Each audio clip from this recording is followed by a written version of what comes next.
नमस्कार दोस्तों, मैं परवेज अहमद स्वागत करता हूं आपका टॉप ऑफिसर्स क्लासेस के यूट्यूब चैनल पर।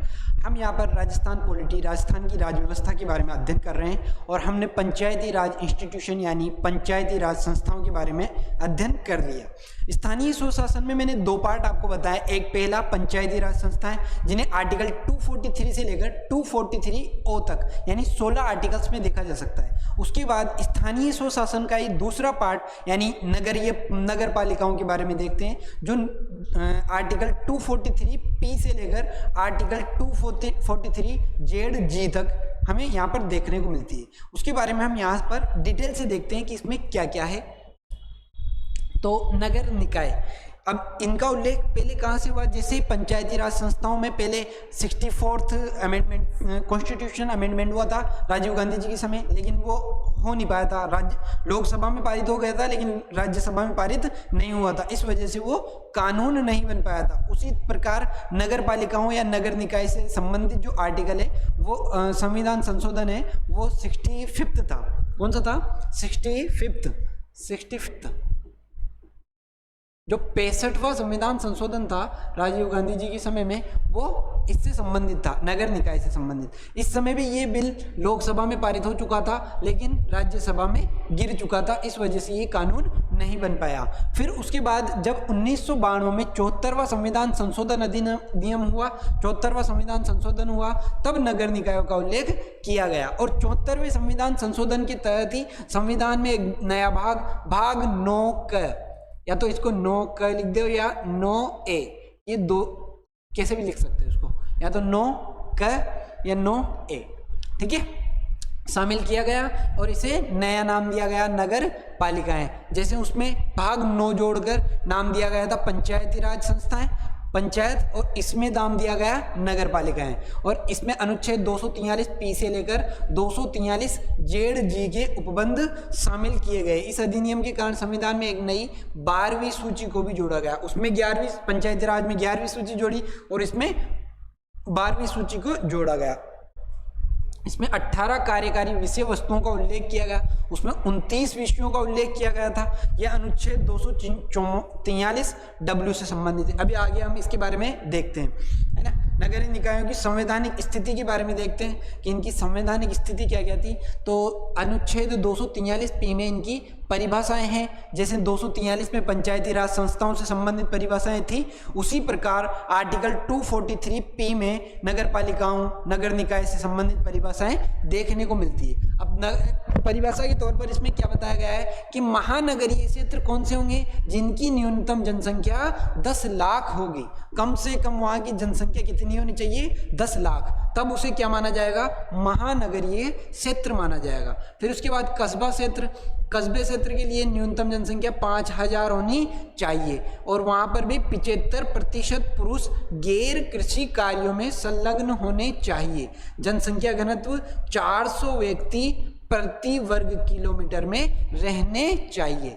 यानी कस्बा किसको माना जाएगा? जिसमें 5000 से ज़्यादा जनसंख्या हो, कम से कम 5000 हो, और वहाँ के जो पुरुष लोग हैं वो उनमें से 75% मेल कैंडिडेट्स या पुरुष व्यक्ति जो है कृषि कार्यों में संलग्न नहीं होने चाहिए, यानी गैर कृषि कार्य करने चाहिए। किसान या किसानी से संबंधित व्यक्ति नहीं होने चाहिए। फिर नेक्स्ट आर्टिकल है आप हमारे पास आर्टिकल 243 क्यों? इसमें लिखा गया है कि नगरीय निकायों का त्रिस्तरीय ढांचा बताया गया। कौन कौन सा? पहला है नगर निगम, जिसमें राजस्थान में 5 लाख से अधिक की जनसंख्या पर नगर निगम बना दिया जाएगा। अब जो ऐसे जिले जिनकी जनसंख्या 5 लाख से अधिक है उनमें एक नगर निगम स्थापित कर दिया जाएगा। अब नगर परिषद, फिर नगर परिषद के लिए न्यूनतम जनसंख्या कितनी है? 1 से लेकर 5 लाख के मध्य, 1 से लेकर 5 लाख से ऊपर होगी तब तो नगर निगम हो जाएगा। अब 1 लाख से ज़्यादा हो और 5 लाख के अंदर हो, 1 लाख से 5 लाख के बीच हो तो वहाँ पर क्या हो जाएगा? नगर परिषद स्थापित कर दिया जाएगा। नेक्स्ट है हमारे पास नगर पालिका।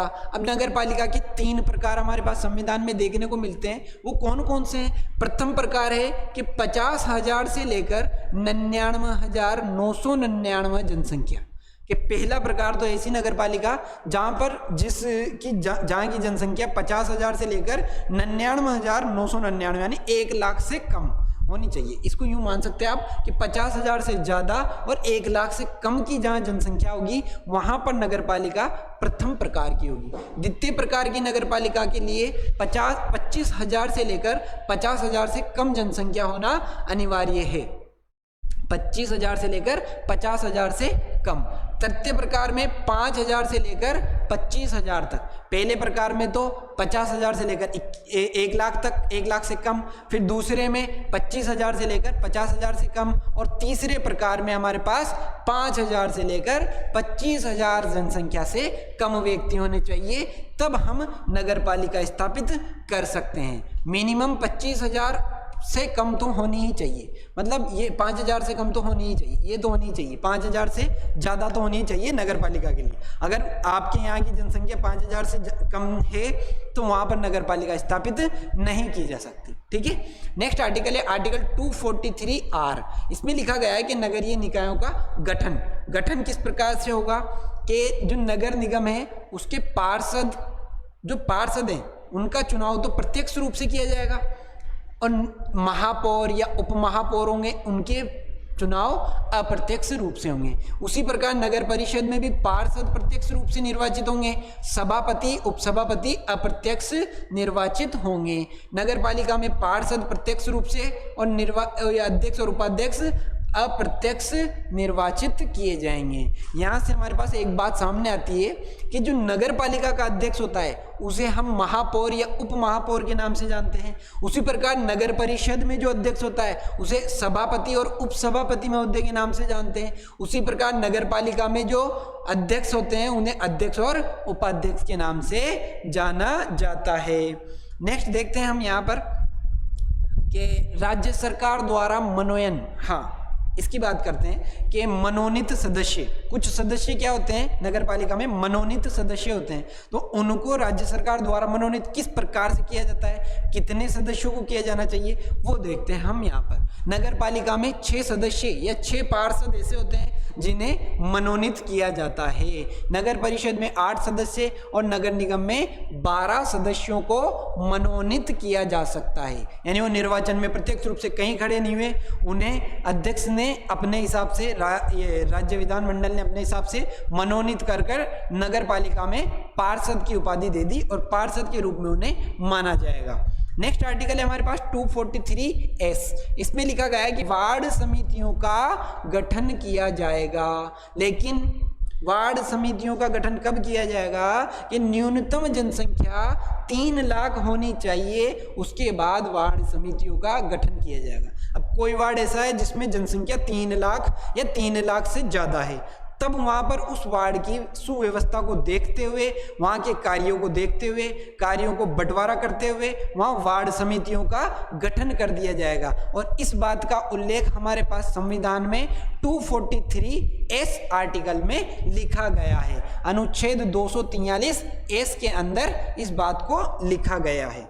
नेक्स्ट है हमारे पास आर्टिकल 243W, जिसमें है नगरीय निकायों के कार्य क्या क्या है इनके। अब कार्य ये है कि सामाजिक न्याय व आर्थिक विकास के कार्यक्रम, जो हमने पंचायती राज संस्थाओं में कार्य देखे थे, उसी प्रकार नगर पालिकाओं के यहाँ पर कुछ कार्य उल्लेखित किए गए हैं कि सामाजिक न्याय होगा, आर्थिक विकास के कार्यक्रम करवाए जाएंगे और उपयुक्त कार्यक्रमों का क्रियान्वयन किया जाएगा। अब ऐसा नहीं है नगर पालिका में आप अध्यक्ष बन गए, पार्षद चुन के आ गए, आपने योजनाएं बना दी, साहब हम ये करवाएंगे वो करवाएंगे, बस कागजी तौर पर उनको नोटिफाई कर दिया, नोटिफिकेशन निकाल दिया, हम ये भी करवा सकते हैं, हम वो भी करवा सकते हैं। अरे तुम तो देश बदल सकते हो। इनको काम करवाने के लिए क्रियान्वयन भी करवाना पड़ेगा, ये भी नगर पालिका का ही एक कार्य है। केवल कागजी तौर पर कार्यवाही को कार्यवाही नहीं माना जाएगा, उनका क्रियान्वयन, संपूर्ण तौर पर क्रियान्वयन करवाना भी किसका कार्य है, नगर पालिका का ही एक कार्य है। और ये आता है आर्टिकल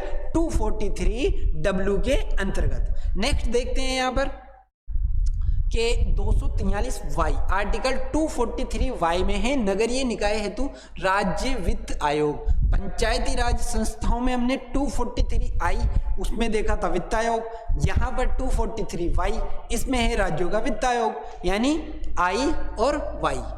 ये दो आर्टिकल याद रखें कि I और Y।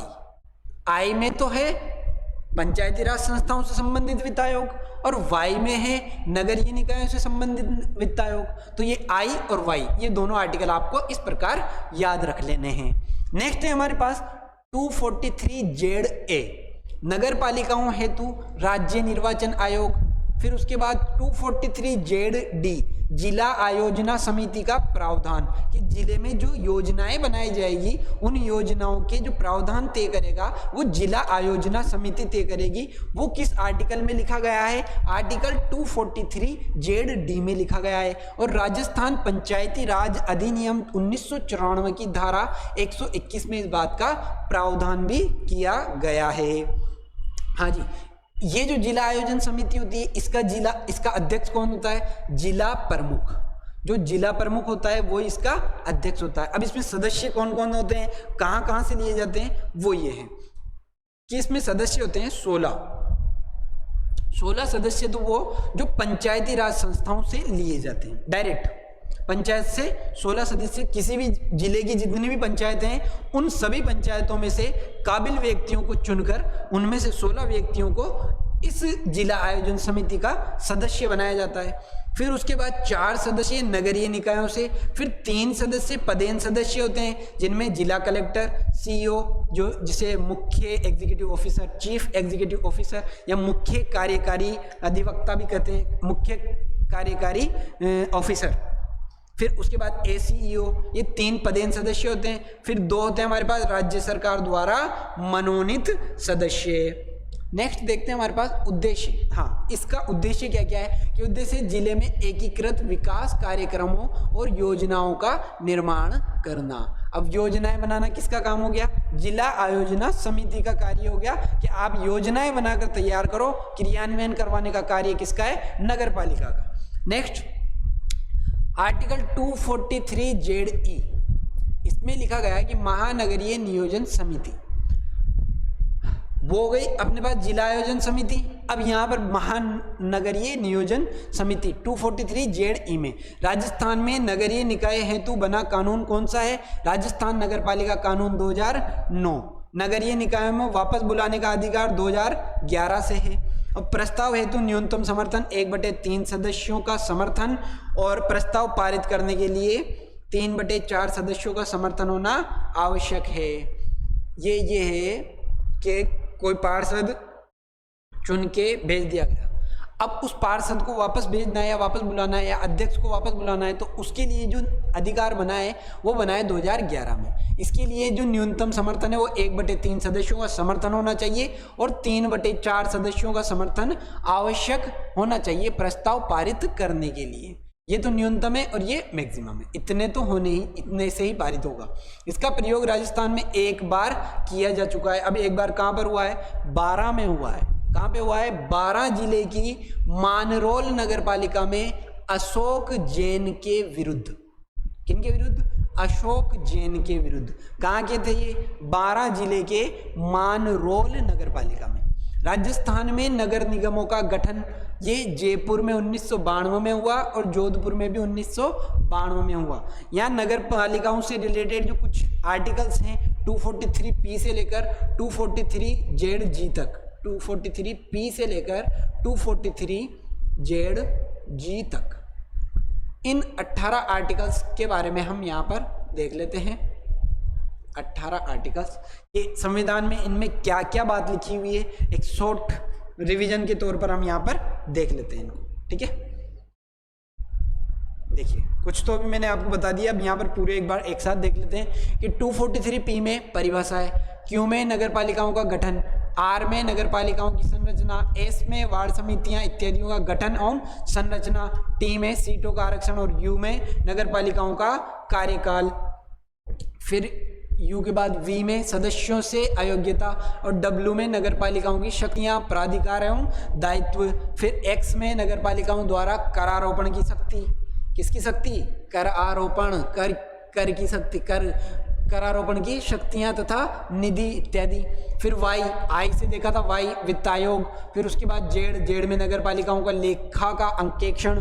फिर जेड ए में नगर पालिकाओं का चुनाव। और फिर जेड बी में संघ शासित प्रदेशों में लागू, संघ के जितने भी शासित प्रदेश है उनमें लागू होगा। जेड सी में कतिपय क्षेत्रों में इस भाग का लागू नहीं होना। भाई जेड बी में तो है कि पूरे भारत में जितने भी संघ शासित प्रदेश हैं उनमें सब में ये लागू होगा। और जेड सी में है कि कौन से ऐसे क्षेत्र हैं जिनमें ये लागू नहीं होगा। जेड डी में है जिला आयोजना के लिए समिति, जिला आयोजन समिति का गठन। फिर उसके बाद जेड ई में है हमारे पास महानगरीय आयोजन समिति। फिर जेड एफ में नगर पालिकाएं तथा विद्यमान कानूनों का जारी रहना। और लास्ट आर्टिकल 243 जेड जी, चुनावी मामलों में न्यायालयों के हस्तक्षेप पर रोक। ये हमारे पास 18 आर्टिकल है जो हमें नगर पालिकाओं के बारे में डिटेल से बताते हैं। अब हमने ये देखा कि नगर पालिकाओं, नगर निकायों से रिलेटेड जो विषय हैं वो 18 विषय हमारे पास देखने को मिलते हैं। उन्हें एक बार देख लेते हैं कि 18 विषय हमारे पास कौन कौन से हैं। देखिए कौन सी अनुसूची जोड़ी गई, 12वीं अनुसूची। तो ये बात ध्यान रखें कि भाग, संविधान का भाग 9A या और 12वीं अनुसूची जोड़ी गई 74वें संविधान संशोधन से। ठीक है, 74वें संविधान संशोधन से ये चीजें जोड़ी गई। 9A जिसमें नगर पालिकाएं नाम दिया गया।